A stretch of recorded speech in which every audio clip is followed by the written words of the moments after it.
Oi, tudo bem? Nós somos do canal CFC 2.0 Formando Condutores. Fique com a gente nesse vídeo. Hoje nós vamos falar sobre o processo de primeira habilitação. A primeira habilitação gera muita dúvida. Eu vejo acontecer muito o seguinte: chega no balcão da autoescola, faz um monte de pergunta, as meninas da recepção geralmente são treinadas, já sabem o que falar e falam muito rápido muitas vezes. Eu sou instrutor do curso teórico. Quando chega lá nas primeiras aulas, aí eu tenho que começar a falar para os candidatos o que acontece por etapa. Então, pensando nisso, nós vamos elaborar esse vídeo. Espero que você fique com a gente aí até o final. Aproveitando já para falar para vocês deixar o like, curtir, ativar o sininho para a gente poder alavancar e chegar até as pessoas que precisam. Então o tema de hoje é o processo de habilitação. O que a gente vai fazer lá nos primeiros passos e o que é necessário para a gente obter essa habilitação, que é um sonho de muitas pessoas. A habilitação hoje em dia também abre porta de emprego, ela também precisa para alguns concursos públicos, também para curso. Então a habilitação hoje, na minha opinião, nunca foi um luxo, né? A habilitação, ela sempre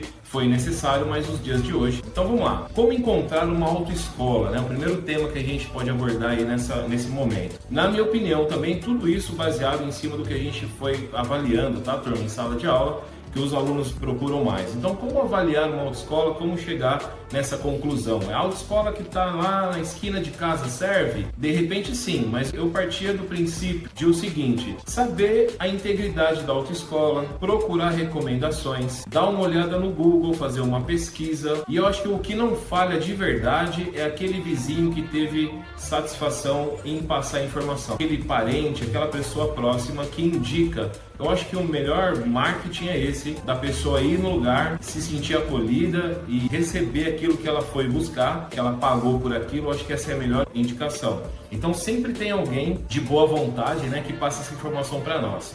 Mas tem outros caminhos, como eu falei, o Google, tem algumas pesquisas. Você chega lá, você tem que olhar a agenda da autoescola, o tanto de aluno que tem naquela autoescola, de repente a quantidade de carros também que eles têm. Se tem 2 instrutores, tem 3, 4, se eles atendem aquela demanda do quadro de aula. Então esses são os toques básicos aí para você procurar uma boa autoescola, né? Integridade em primeiro lugar. Nem sempre o preço baixo é o melhor caminho. Sabe aquela oferta? Quanto mais baratinho lá, a gente tem que desconfiar. Nem sempre o melhor preço é o melhor lugar, tá bom? Então uma dica de ouro para você poder procurar uma boa autoescola. Documentos e requisitos. Você vai precisar do seu RG atualizado, não pode ser aí RG de 10 anos atrás. E também o requisito principal é ter 18 anos completos e também ser penalmente imputável, né? É o que o sistema coloca para nós. E olha que interessante, talvez você não sabia, saber ler e escrever. Muita gente acha que precisa de ensino fundamental, ensino médio,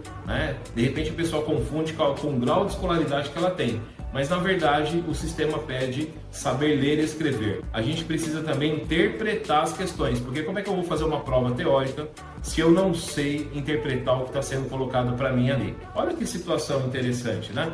Às vezes chega lá uma pessoa com 18 anos, com a família, eles fazem festa, vai o pai, a mãe, os irmãos, e a pessoa com 18 anos, naquele dia, no dia do aniversário, vai ganhar habilitação, ou o próprio jovem com o seu trabalho já vai conquistar, e vai aquele pessoal para poder tirar foto e tal. Nesse momento não consegue dar passos em relação ao processo. Você sabe por quê? Porque precisa ser 18 anos e um dia, tem que ser completo. No dia do aniversário, o máximo que consegue fazer é a matrícula na autoescola. Mas para marcar o próximo passo, que seria o exame médico e psicotécnico, precisa ser completo, 18 anos e um dia. O próximo passo aí, depois dos requisitos principais, procurar autoescola, vai fazer o exame médico e psicotécnico. Como seria isso? Chega na autoescola, diante da matrícula, 18 anos e um dia, ou mais, né, turma? De repente vai lá com mais idade, também não tem problema. Aliás, o momento certo de tirar a habilitação, eu gostaria que fosse com 18 anos, assim eu indico os meus filhos, os meus conhecidos.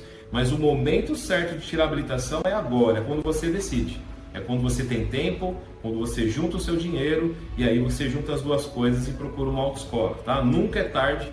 Se você está pensando aí que você está velho, já passou da hora, esqueça isso. Eu já tive na sala de aula comigo no curso teórico senhores de 70 anos acima e estava cheio de gás querendo aprender uma coisa nova que era dirigibilidade. Depois que você faz a matrícula, vai marcar os exames médicos, né, psicotécnico e tal. Como seria isso? Lança no sistema por região O sistema escolhe a região que você quiser e aí vai dar 3 opções de clínica para você marcar. Diante das 3 opções, você vai escolher qual a melhor e vai fazer o exame médico psicotécnico. De repente faz no mesmo dia, de repente faz no mesmo lugar, se tiver os dois, ou vai fazer um dia outro, mas não dá para iniciar o processo sem o exame médico, né, e o exame psicotécnico. Fez tudo isso, vai fazer o curso CFC, que é o Centro de Formação de Condutor, para poder ter base na parte teórica. É um curso de 45 horas aula, vai fazer 9 dias de curso, comigo lá são 9 dias em São Paulo, né? Muda de acordo com cada região, mas aqui em São Paulo, onde eu trabalho, a gente faz o curso de 9 dias, são 45 horas aula, que a gente aplica lá para poder ter base para fazer a prova teórica. Lembrando que 1 hora aula para o trânsito, turma, são 50 minutos, e não 59 minutos,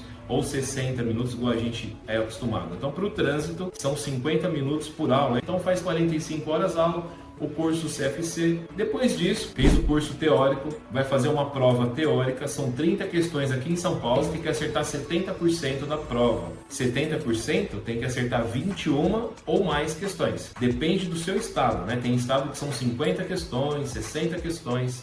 Isso vai depender da sua realidade aí. Passou na prova teórica com 21 questões ou mais, vai marcar as aulas práticas. Marcou a aula prática, chegou no balcão, vai ver a sua disponibilidade, a disponibilidade da autoescola.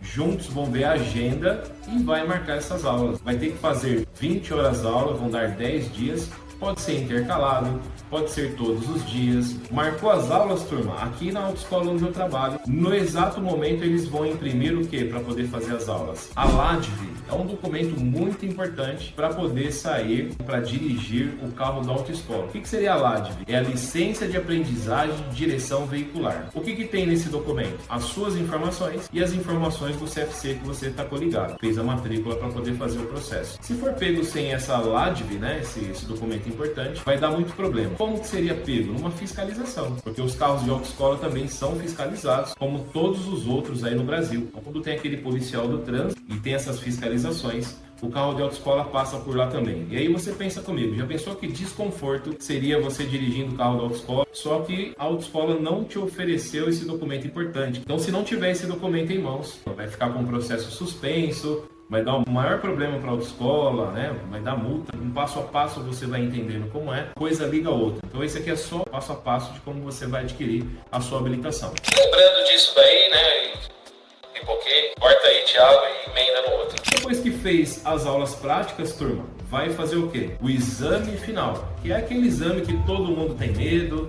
Se não todo mundo, 90% dos candidatos vão tremendo de medo. É o exame de direção, é o finalzinho de tudo, né? Para você mostrar para o examinador do Detran o que você aprendeu em 20 horas aula. Tem muito mito que ronda, turma, no meio disso daí, que ninguém passa, é difícil. Por ser difícil, eu acredito que sim, porque talvez você nunca fez. Você vai ter que aprender a fazer. Mas na minha opinião, você não tem como chegar lá sem saber pelo menos fazer uma baliza, pelo menos sair com o carro, lembrar da seta, as paradas obrigatórias, né? Aquela baliza que é bem importante, cada lugar é de uma forma.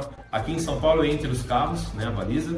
Em outros lugares, além de entrar entre os carros, tem a tal da garagem, né? Entra de ré para fazer a baliza. Toma muito cuidado para você não ficar com meias verdades, sabe, turma? As pessoas às vezes não aceitam o erro, difícil entender o que aconteceu lá naquele momento.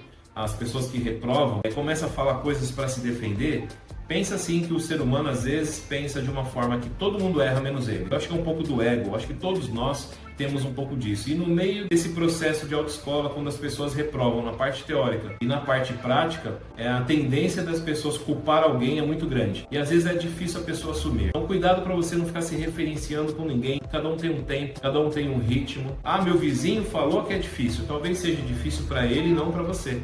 Pensa nisso um pouco. Mas no final, todo mundo é capaz. Só não consegue aquele que desiste de verdade. Aquele que não chega até o final, aquele que não encara, que não vai até o fim do processo. Esse realmente eu posso falar que não tem condição. Mas aquele que persiste, no final tem um resultado bom. Esses foram os primeiros passos para a primeira habilitação. E no final de tudo, você vai ter que pagar uma taxa de R$ 127,69 para essa habilitação chegar na sua casa ou no CFC, né? Depende de como você for colocar o seu endereço na hora da matrícula. Por que é interessante colocar o endereço que vai ter uma pessoa lá e é fácil de achar o carteiro, por exemplo? Porque se essa habilitação chegar no lugar e não tiver ninguém para receber, ela vai para um outro lugar, depois se você tem que ficar atrás com um código de rastreio, vai te dar uma dor de cabeça, tá? Esse foi um vídeo aí de os primeiros passos de primeira habilitação. Espero que vocês gostaram, ficou um pouco extenso o vídeo, mas eu acho que é necessário para a gente esclarecer algumas coisas. Qualquer coisa você deixa um comentário lá, eu leio, tento responder para você, tá bom? Encerro aí pedindo o like novamente, se inscreva, ativa o sininho, mande essa informação para uma pessoa que está aí no processo de habilitação, ok? Esse foi o canal CFC 2.0 Formando Condutores. Até a próxima. Tchau!